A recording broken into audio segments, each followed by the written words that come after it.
Today is Tuesday, the 6th of May, and Champions League is again at our doorsteps. Today we play the part 2 or the second leg tie between Inter Milan and Barcelona at San Siro at 7 o'clock local time if you're in Ghana.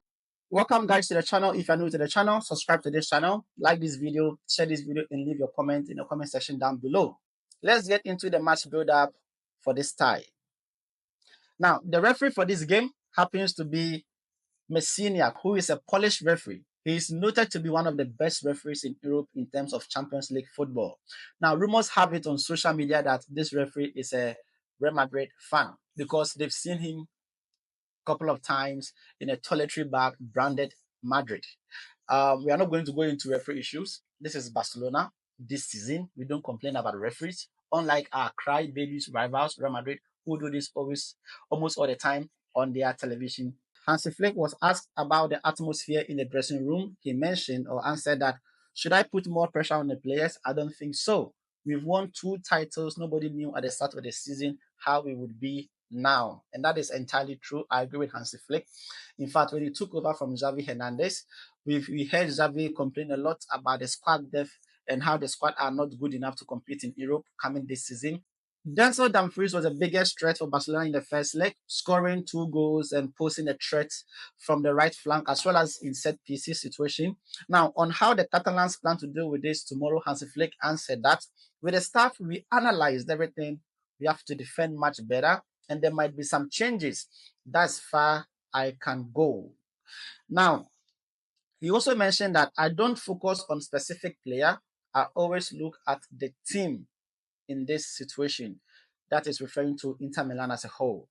Now we have to be more focused in defense. Yes, they are very effective and very experienced, he stated.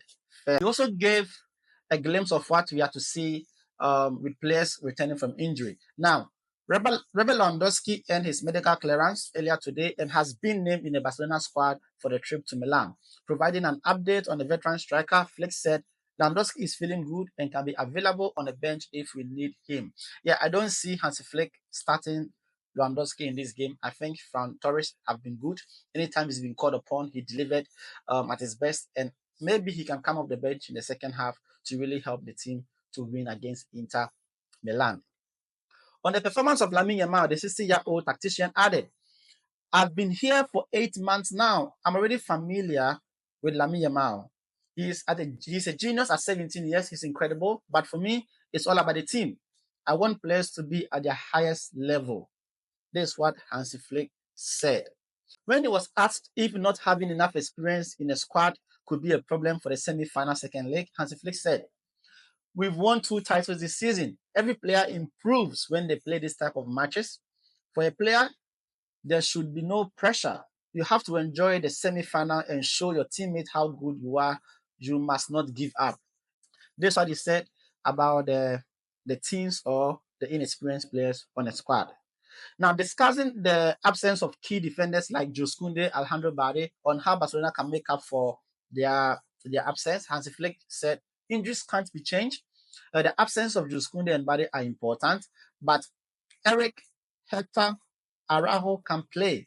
They will help us.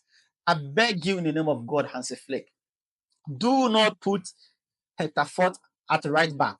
We saw how awful he was against Valladolid over the weekend.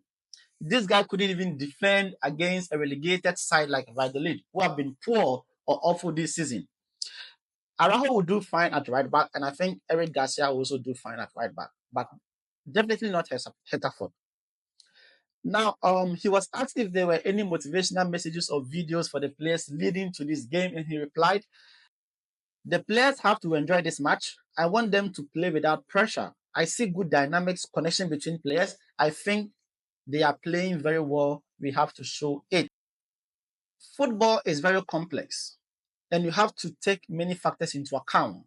The players, the game plan, the changes. I hope we make better changes than Inter can make. This is Hansi Flick talking about how managers can impact a game from the touchline. Barcelona were particularly vulnerable while defending corners in the first leg.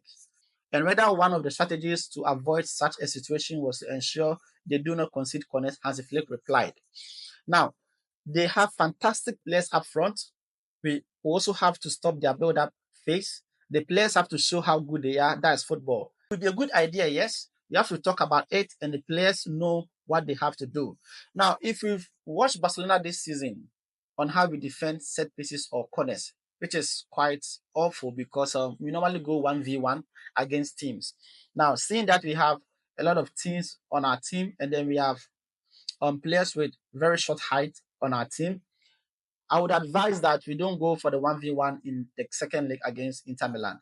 Now, we can have players like Araujo, Inigo Martinez, Christensen, Eric Garcia, even Lewandowski on the team who can defend set pieces. Now, we can leave the 1v1 for the shorter players like the Frankie de Jong, the Pedri, the Rafinha, the Olmos or the Fermin Lopez to go 1v1 with players. Then we leave our top players to focus on the ball. That way, I think we can neutralize Inter Milan's set pieces. So that's all Hansi Flick had to say on his press conference leading to this matchup. Now let's get into the head-to-head between Inter Milan and also their previous matches coming into this second leg. In these three fixtures, which they lost all these games, they couldn't score a goal against their opponent. But in the first leg against Barcelona, they put 3 goals in the net of Barcelona. That tells us how poor we were defensively against Inter Milan in the first leg. And I hope Hansi Flick corrects this situation in the second leg. For Barcelona in 2025, we were on an unbeaten run until Dortmund scored us in the second leg 3-1 at their home. And then we drew to Inter 3-3 at home. Now we've scored in each of these games that we played in as a team. And I think going into this fixture, we have all the momentum to really put in our best. And I'm confident that Barcelona will qualify to the finals of this game. So this is my predicted lineup for the game against Inter Milan tonight.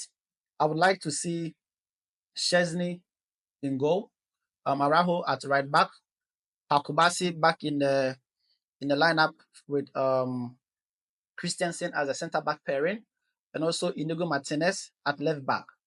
For the midfield, of course, it's going to be Pedri and also Frankie de Jong at our midfield. Now, the number 10 position, I don't want to see almost start this game. I think we should keep him for the second half when there's so much pressure on the team. He can come and calm things down and also find spaces for us. So Fermin Lopez should be our number 10. And also for our flanks, the usual Lamine Yamal.